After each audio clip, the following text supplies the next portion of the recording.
G'day. A while back, I was reading through the OSHA guidelines looking for any loopholes, and it hit me. Ow! Why'd you do that? If I'm going to exploit my workers effectively, I have to first condition them into thinking that their unsafe work environment is normal. Get back to work. And what better way to do that than through my favorite medium of expression, video games. Taking inspiration from industry leaders, I devised a device to split a worker's time equally between sleep, work, and a gaming rig running a simulation of the ideal unsafe work environment. The issue is, there is a disturbing lack of OSHA violations going on in my game. These Yetis are okay, but the rest of the game is unacceptably safe. And that's when I had a vision. A perfect world, weapons in every hand, automated turrets as far as the eye could see, and not a guardrail in sight.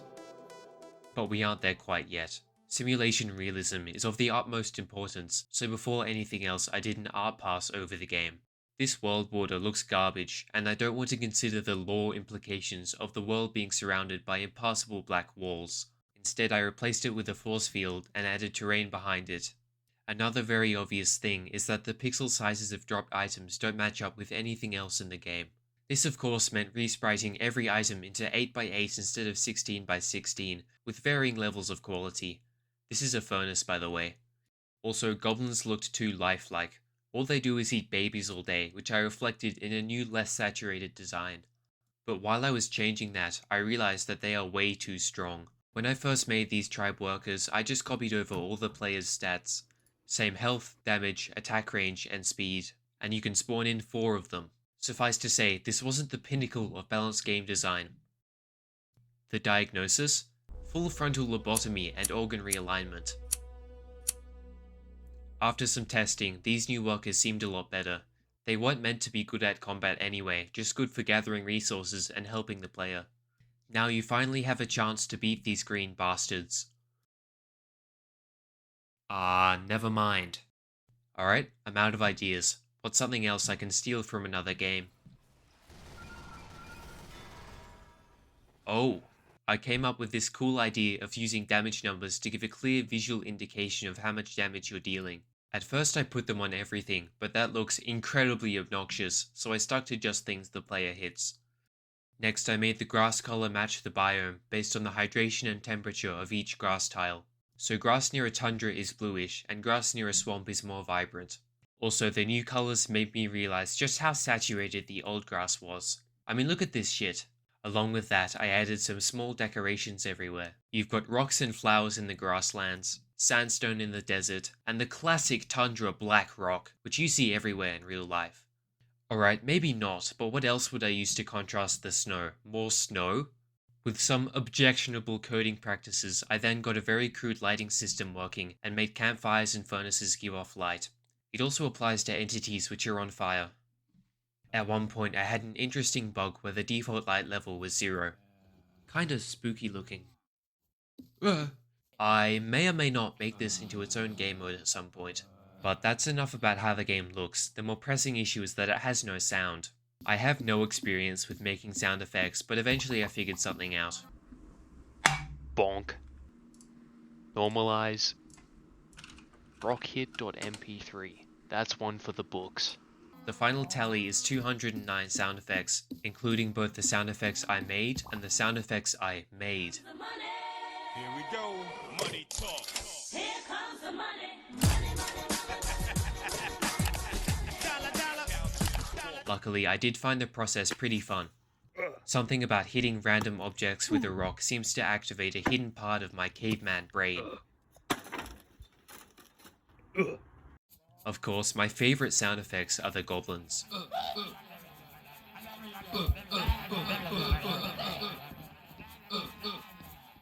It's beautiful.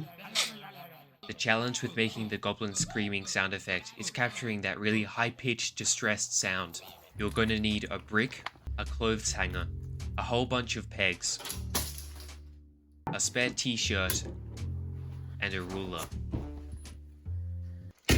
Here's a tip. If you're in prison, you can replace all these materials with just a bar of soap. So what you're gonna do is take the ruler behind you and just kinda... Overall, I'm pretty happy with the sound effects. They definitely need a lot more work. For example, you can clearly tell that half of them are just my voice. But if I do any more work on sound effects this video, I will have a conniption. And I'd love to do some more, but somehow the server has fallen from a stable 60 ticks a second to about 40, which doesn't seem like that big a drop until you play the game. At this point, I'd already optimized the game a lot using traditional methods, but the game needed something drastic. I considered trying multi-threading, but a far more interesting solution presented itself. Warning, nerd information ahead.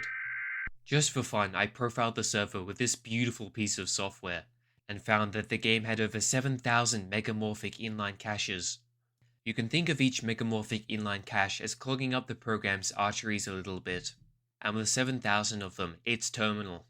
The root of the problem is this class hierarchy system I have been using for everything.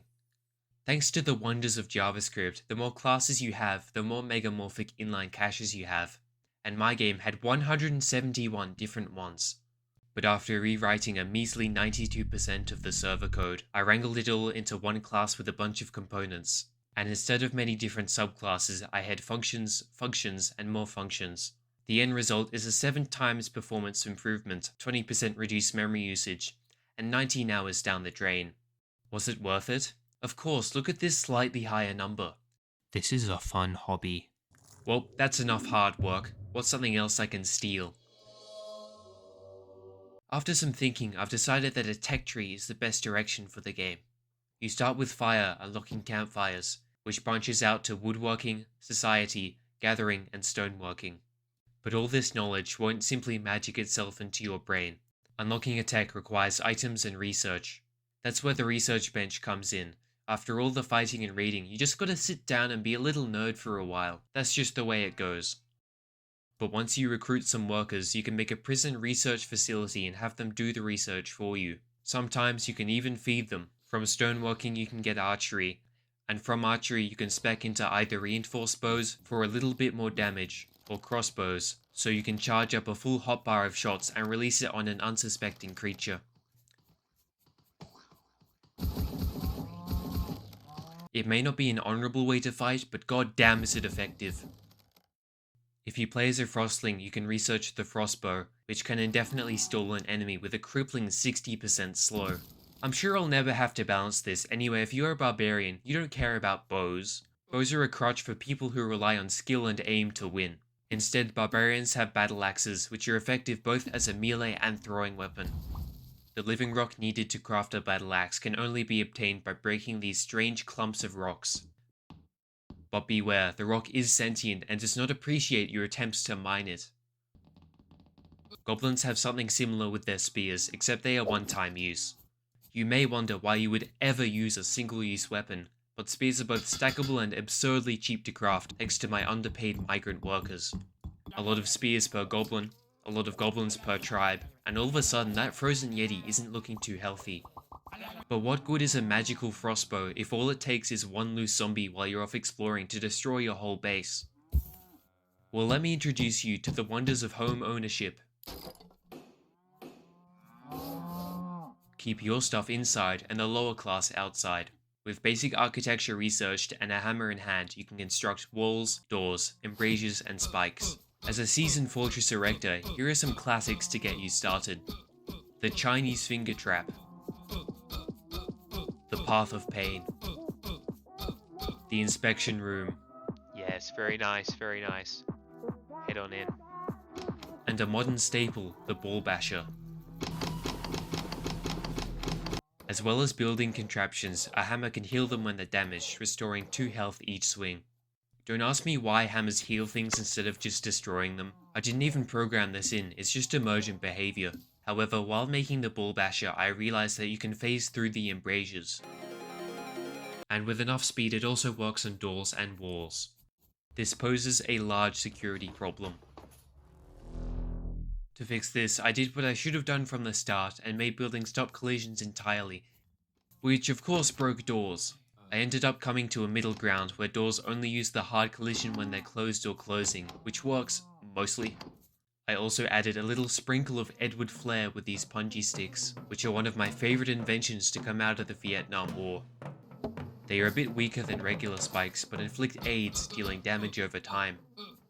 They are of course made by smearing poop and slime on wooden spikes, and if walls and spikes don't work, use a gun. Well, this game is medieval, so the next best thing is a sling turret. All you need is the basic automation tech and a degree in engineering, or just a hammer, and the sling turret is yours. And if guns don't work, use more gun. The flesh is weak, but large medieval ballistas are strong, able to fight through endless hordes of zombies, at least until they run out of ammo. And they can use more than just wood as ammunition. Use rocks to deal with zombies, slime for fast-moving enemies, frosticles for anything really, and wood if you're living below the poverty line. As you can imagine, automatic high damage, high health turrets are very hard to deal with, so I balanced them a bit by only letting them fire in a short arc. And yes, this is a placeholder sound effect. I'm sorry. I'm really not though. I then got very bored of having to smack each turret 20 or so times for it to build, especially when you have a lot of them. Now nearby tribesmen come help with any blueprints you place, as long as they also have a hammer. I also made a stone hammer which works on blueprints twice as fast. Even though they can help build now, it still doesn't help the main problem. Their brains are fucked. The AI doesn't know how to deal with buildings, it just tries to get from point A to point B without caring what's in the middle. This isn't going to cut it in these more complex environments, so I changed the AI to use pathfinding to get around. The problem is muddied a bit because A, stuff isn't grid aligned, and B, the environment is constantly changing, but eventually I hacked something together. Also, the tribesmen have some weak ass eyes. I don't blame them, you try having pupils 1 pixel large, but it means that if a threat starts attacking your base, a lot of your workers won't know it's there. So now they have a larger communication radius, where they can communicate information about the enemy with other tribesmen. They behave a lot like a hive mind now, which is always good to see. And instead of ramming into walls like they're just back from a lobotomy, they try to find a good strategic position where they can actually contribute. Tribesmen with bows will go to the embrasures or follow behind people with melee weapons, and melee defenders will rush to repair damaged walls and guard doors. As a test, they can hold off pretty well against me, until I spam sling turrets, but it's good enough. Although sometimes you misplace a building and don't want them to repair it as you're trying to break it.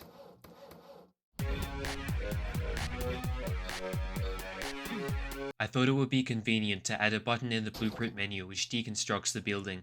I don't know if you've noticed, but TF2's stolen my blueprint menu. I'll forgive them this time, but the next time this happens, the only apology I'll accept is 1 hour alone in a massage room with Gabe Newell. Anyway, I redesigned the menu into this radial type thing, which is a lot easier to use than the old one. This new option lets you build tunnels, which are useful for hallways and some more complex structures. If you want, you can place a door on either side, which can be used to make toilets, cubicles, and even a shack if you get a little wacky. You can also upgrade your wooden walls into stone walls by rubbing rocks into the wood. A chemical process known as mitochondria occurs, giving your walls plus 50 health. You can also do this for doors, embrasures, and tunnels. Given that it makes your wood rock hard, you can even use this process as Viagra, though the effects are yet to wear off as of editing this video. Earlier on, I nerfed the hell out of workers, and rightfully so. The pricks had it coming. However, this has left AI tribes completely unable to defend against players.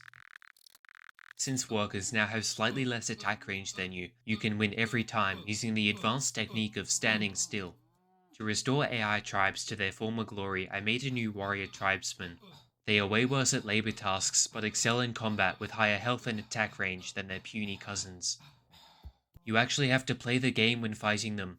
Look at all this gameplay. Warriors spawn from warrior huts, which feature a stunning double door system. Wow. What a deal. Amazing offer. It's flying off the shelves. While this does increase the property value significantly, it also makes them more expensive to build. I also made barbarian players and warriors ambidextrous to increase the game's inclusivity. This is a wee bit powerful, so they also have a 30% swing speed penalty.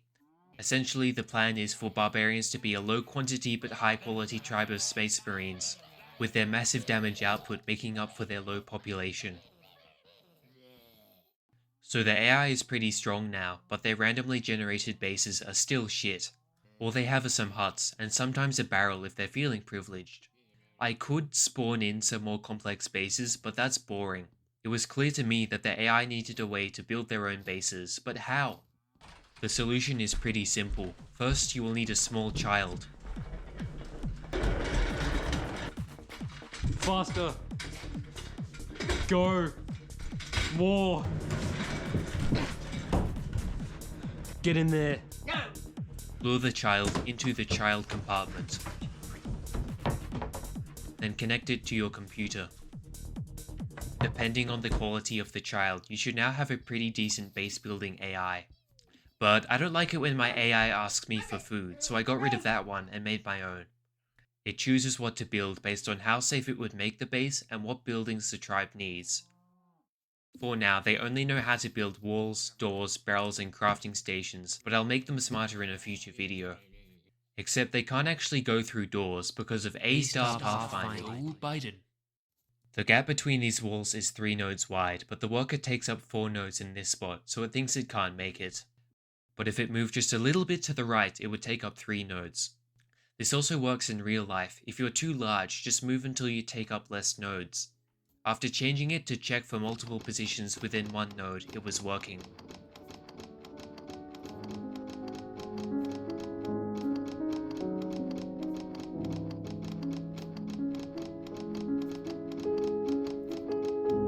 And with everything in place, the AI can now conjure up something which looks vaguely similar to a base. They have a very avant-garde design, with the intriguing choice of adding no entrances or exits to their storage room, but it gets the job done. But at this point I thought, if the AI can build their own walls and doors, why not build huts as well? Well, turns out not a great plan. Self-replication is very powerful, and my computer does not appreciate exponential growth. But it did give me a better idea. So, tribes are now started by a lone colonizer. They waddle about, progressing through the tech tree and crafting better tools, until they have enough stuff to build a totem and an empty hut. At this point they can recruit other colonizers yet to establish their own tribe, and start growing their population. Similarly for the player, placing a hut won't materialize a tribesman into existence, you have to work for them. If you give them enough food and tools they may want to join you, and you can recruit them into an empty hut. And you can get warriors by upgrading one of their huts, which juices up the occupant into a 300-pound slab of meat. A small detail I added is to give tribesmen titles for any significant things they've done. For example, Oda Yeti's Bane would have killed a Yeti, and we don't talk about grog. The player can also get titles, but you have the option to reject ones you don't want. And each title gives certain bonuses. Sprinters move 20% faster, but not fast enough. Builders swing hammers 30% faster and repair more health each swing. Shrewds research 50% faster. Goddamn nerds, and Deathbringers do 15% more damage to everything. Also, no stacking multiple titles of the same tier. I will have no Eldritch Gods in my game. However, if you manage your illegal breeding program well enough to make a barbarian warrior who's a sprinter, blood axe, and Deathbringer, then, everything dies. Even frozen yetis can't kill it. Do you know how grossly strong a frozen yeti is? 250 health. If they have some of the best gear, then they could probably kill God if they tried. That's why he hasn't come down in 2,000 years, he's afraid of his worst creation. Actually, I am okay with this, because it requires hours of curating a perfect coked out specimen, and at that point you could have just built up a combat squad to achieve the same result. Also, gathering food kind of sucks. Food is the backbone of any good medieval fortress, any toddler could tell you that. And without a good supply, your warriors will slowly be weathered away until they die. For a while your workers can gather berries and kill fish, but it's not enough, and the supply dries up quickly. That's where the gathering branch of the tech tree comes in. After making gathering gloves, you can slap the leaves and berries right out without damaging the plant. With some leaves, berries, and slime, you can make herbal medicine, which heals more than anything else except cooked meat and removes all debuffs. I also added an alternative option, to double down on the food supply by making some planter boxes. Once you put a berry in, it'll gradually grow into a full bush, at which point you can harvest it and begin the process anew. It's a bit boring harvesting all the berries yourself, but that's why you have these mandatory workers. And if you want, you can swap out the berries for trees or ice spikes. A full field of ice spikes makes for a very unsafe but very efficient work environment. Eventually, you can expand your operation to a full-on plantation, producing kush in amounts far beyond initial estimates. To help aid production, I made gardening gloves, which are a straight upgrade to the gathering gloves, having the magical ability of doubling any resource you gather. Combine this with the gardener title and watch your net worth skyrocket.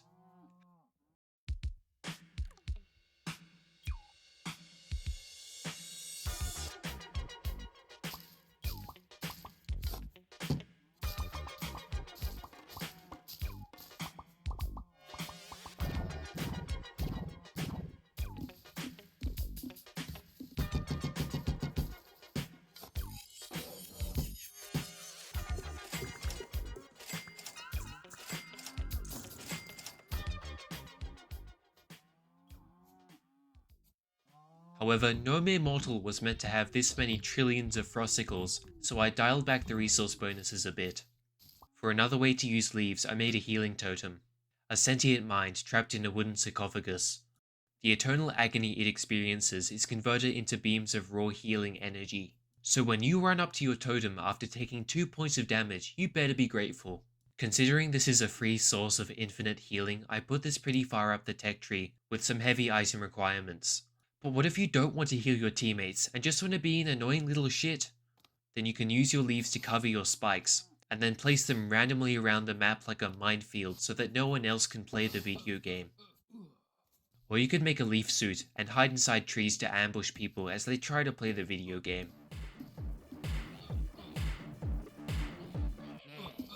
I also made fences and fence gates so you can start your very own cow trafficking ring, or a human trafficking ring, or both. A while back I mentioned these punji sticks, but not how to get the poo required to craft them. Well, cows really love berries, and it's in your best interest to feed them as many as possible. Because with so much fiber in their diet, they turn into high-efficiency poop processing plants, producing a steady stream of nuggets. Enough to place entire fields of hidden punji sticks. But think bigger, you can use cow shit for more than just war crimes. With some leaves you can turn it into fertilizer, which significantly speeds up plant growth and berry production. Also now, whenever you replace a building, the grass under it dies, and when it's destroyed, nature will slowly reclaim the dirt. The cows also use this system, so they no longer munch perfectly square tiles of dirt. Same with trees, they leave a small patch of dirt where their trunk was. There's no gameplay to do with this, I just think it looks cool. And up until now, I've been dumping every single new recipe into the workbench. Spear, paper, research, stone, battle axe, slings, turret, wooden, herbal, gardening, fertilizer. Thanks to all these new recipes, the size of the recipe viewer has gotten really out of hand. Every time I open the crafting menu, I immediately start seizing up. There's too much sensory input. So the last thing I did is add 2 more buildings, the frost shaper and the stone carving table, which shape frost and carve stone respectively. And when you right click a crafting station, it only shows you the recipes that station can craft now, preventing any neural overload. And that's about it for this iteration of the game. In terms of simulation quality, I reckon I've hit the nail on the head. Last video I made a gameplay flowchart. With all the new changes it now looks like this. Much deeper gameplay. These workers will never see the light of day. Although since I've introduced mandatory brainwashing sessions, there seems to be a lot less work getting done and a lot more playing video games. It's very strange.